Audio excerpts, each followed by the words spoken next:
राज्य शासनाने सध्या सर्व जुन्या गाड्यांना म्हणजे अगदी 2019 पूर्वीच्या गाड्यांनाही high security number plate compulsory केली आणि त्याची मुदत आहे 31 मार्च पर्यंत सगळ्या नवीन नंबर प्लेट लावून घ्यायचे। पण ती नंबर प्लेट लावून घ्यायला ऑनलाईन रजिस्ट्रेशन करावं लागतं, ते संबंधित व्हेंडरकडे जावं लागतं। त्यासाठी किमान 250, 500, 700 असे रुपये म्हणजे 2 व्हीलर 4 व्हीलर हेवी व्हेकल्स असे ते आकारणी आहे, शुल्क आहे त्याचं। पण मुळात मुद्दा असा आहे त्या हाय सिक्युरिटी नंबर प्लेट जुन्या गाड्यांना बसवण्याची गरज काय, तर चर्चा अशी आहे सरकारला एक तर लाडकी बहीणमुळे पैसे नाहीत म्हणून नवीन पैशाची वसुली सुरू आहे का, आणि दुसरं असं आता ह्या जुन्या गाड्यांचे नंबर प्लेट ऑनलाईन तिथे रजिस्टर होत नाहीत, मग त्यांना दंड वसुलीला अडचणी येतात। म्हणून हे नंबर प्लेट लावली की होलोग्रामने लगेच हे बघा नवीन नंबर प्लेट कशी आपण ही पहिल्यांदा प्रेक्षकांना दाखवू। हा होलोग्राम आहे, त्याच्याजवळ पिन नंबर आहे आणि ॲल्युमिनियमची प्लेट आहे आणि त्या शासनाचा दावा आहे की ती प्लेट बसली का निघत नाही, मी ऍडजस्टेबल आहे। पण वस्तुस्थिती काय, आता आपल्याकडे जुनी गाडी पण आहे नवी गाडी पण आहे, मी गरज काय आहे म्हणून मनसेने याच्यात भूमिका घेतली की तुम्ही कंपल्शन कशाला करता, ही जुनी गाडी आहे बघा। मला सांगा कशासाठी हे सगळं खोटं टिप चाललेलं आहे? तुम्ही जे काय आता सांगितलं त्याच्यामध्ये खूपसं तथ्य आहे। मुळात 2019 नंतर जी गाड्या रस्त्यावरती आल्या, मग 2 व्हीलर असून दे 4 व्हीलर असून दे हेवी व्हेकल असून दे, या सगळ्यांना तुम्ही जी दाखवली त्या स्वरूपाची नंबर प्लेट आली, म्हणजे या स्वरूपाची होतं।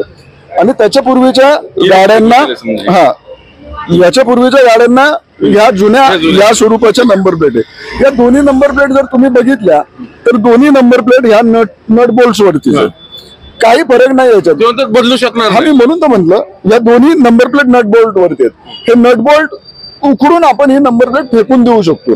बरं, नंबर प्लेट वरनं चोरीला गेलेली गाडी शोधता येत नाही। गाडी पोलीस प्रशासन किंवा पोलीस शोधतात गाडीच्या 400 नंबर वरनं, आणि गाडीची माहिती जी असते ती RCTC बुक मध्ये असते। हे अगदी आपण 16, 17, 18 वर्ष मुलाला विचारलं, ज्याला नवीन लायसन देतो त्याला विचारलं तरी तो सांगू शकतो। मुळात सरकार जे सांगतंय ना की बाबा गाड्यांच्या सुरक्षिततेसाठी, गाड्यांची सुरक्षितता नाही, जर गाड्यांच्या सुरक्षिततेसाठी असेल तर 2019 नंतरच्या चोरीला गेलेल्या ज्या गाड्या असतील नवीन 2019 नंतरच्या ज्या गाड्या चोरीला गेल्या असतील त्याचं विमा तर सोडून द्या, विमा सोडून सुद्धा त्या गाडीच्या किमती एवढेच पैसे सरकारने दिले पाहिजे। मग सगळ्या गाड्या चोरी झाल्यात, गाड्या 19 नंतर हे नंबर प्लेट लागल्यात, आज त्याच्यामुळे चोऱ्या थांबल्यात का, तर अजिबात नाही। गाडी चोरीला जाती नवीनच, गाडी जुनी चोरीला जात नाही। 2019 नंतर सुद्धा चोऱ्या झालेल्या आहेत, त्याचं प्रमाण सुद्धा मोठं आहे, त्यामुळे गाडी चोरीला जाणार नाही हे जे शासन सांगतं ना ते एकदम चुकीचं आहे।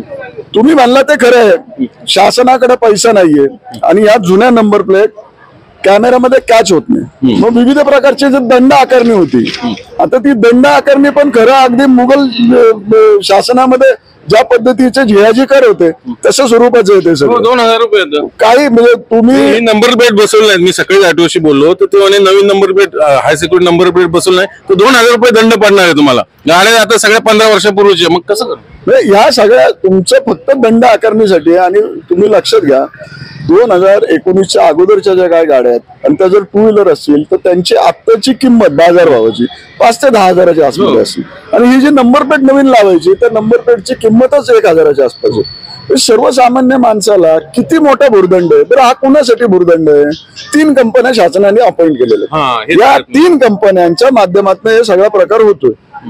बरं, तुम्ही नवीन गाड्यांना बसवताय ना, मग जुन्या गाड्यांना कंपल्शन का करताय? बरं, जुन्या गाड्यांना जर तुम्ही कंपल्शन करत असाल तर शासनाने ज्या पद्धतीने तुम्ही लाडकी बहीण करताय, लाडका भाऊ करताय, लाडका शेतकरी करताय, लाडका वाहन चालक करा, त्याला त्या नंबर प्लेट बसवण्यासाठी पैसे द्या किंवा ते मोफत द्या, ह्या स्वरूपाच्या गोष्टी सुद्धा शासन करू शकतं। हा सगळा प्रकार सर्वसामान्य माणसाला लुटण्याचा आहे आणि म्हणूनच मनसेने याला विरोध केलेला आहे। मी माननीय मुख्यमंत्र्यांना पत्र देऊन याची विचारणा केलेली आहे। येत्या काही दिवसात जर त्याच्यावर योग्य तो खुलासे आले नाही तर मात्र मग मनसे आंदोलनात्मक टप्प्यांच्या आधारे या सगळ्या गोष्टीला विरोध करेल। मला सांगा, शासन दावा करत आहे की ही नंबर प्लेट हाय सिक्युरिटी म्हणजे वाहनाच्या सिक्युरिटीसाठी आहे, वास्तव आहे सर? आता ही गाडी माझी नाहीये, नाही तर मी तुम्हाला ही नंबर प्लेट तोडून दाखवली असती।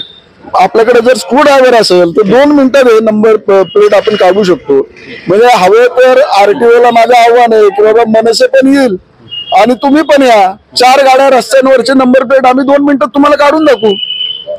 आता तुम्ही प्रयत्न काय बघितले नंबर प्लेट निघू शकते ना. तुम्ही बघा आता ही नंबर प्लेट मी का फाडू मग शकतो. चाललंय कशासाठी शासनाचं हे सगळं? फक्त प्रशासनाला पैसे गोळा करण्याचा कार्यक्रम आहे. त्या ठेकेदार पण सांगितलं 3 कंपन्या. हा, मग त्या 3 कंपन्यांच्या माध्यमातून या नंबर प्लेट मिळू शकतात. बरं, त्याच्यासाठी पहिली तर आपण नोंदणी करायची. मुदत 1 महिन्याची आहे. मला सांगा 1 महिन्यात एकट्या पुण्यात लाखो गाड्या आहेत. म्हणून तर तुम्हाला मी सांगितलं याची नोंदणी पहिली करायला लागते, त्याच्यानंतर आपला नंबर लागतो. मग त्या वेबसाईट वरनं आपल्याला कळतं की बा आपल्याला कधी मिळणार आहे, मग आपण तिथं जायचं, त्याच्यानंतर हे मिळणार. म्हणजे या सगळ्याला एक 2 पुन्हा तुमचा मोबाईल नंबर त्याला आधार लिंक पाहिजे, सगळं लिंक लागणार. सगळं म्हणजे तुम्हाला तेच सांगतोय की या सगळ्या गोष्टी ज्याच्यासाठी करतायत म्हणजे प्रशासनाला एका करायचं काय शासनाला हे सगळं खटलं? दाखवण्यासाठी खूप आहे की बाबा सिक्युरिटी. पण मी तुम्हाला सांगितलं तर सिक्युरिटी नाही, शासनाला सर्वसामान्य माणसाच्या खिशातनं पैसे काढायचे, कारण त्यांच्याकडे पैसे नाहीयेत. या ज्या सगळ्या योजना चुकीच्या पद्धतीने त्यांनी आणल्यात त्यासाठी पैसे नाहीयेत, त्याच्यामुळे ते आपल्याच खिशातनं पैसे काढणार. मनसेचं काय भूमिका? म्हणून मी तुम्हाला सांगितलं टप्प्याटप्प्याने आम्ही या सगळ्या याच्यावरती आंदोलन करू. मग आता आप उतरले, आता मनसे उतरलेले, हे जे नंबर सर्वसामान्यांशी निगडीत हा विषय आहे. म्हणजे प्रश्न 200-500चा नाहीये. तुम्ही विनाकारण मनस्ताप द्यायचा अशी एक भूमिका आहे. तुम्ही सिक्युरिटीचा दावा करताय, पण खरंच आहे का सिक्युअर तुमची गाडी? हा सगळ्यात महत्वाचा गोष्ट. मग चाललंय कशासाठी? तर फक्त पैसे वसुलीसाठी. असाच आरोप एकूण या सगळ्या कार्यकर्त्यांकडून होतोय. व्हिडिओ जर्नलिस्ट गणेश कदमसह चंद्रकांत फुंदे, न्यूज 18 लोकमत, पुणे.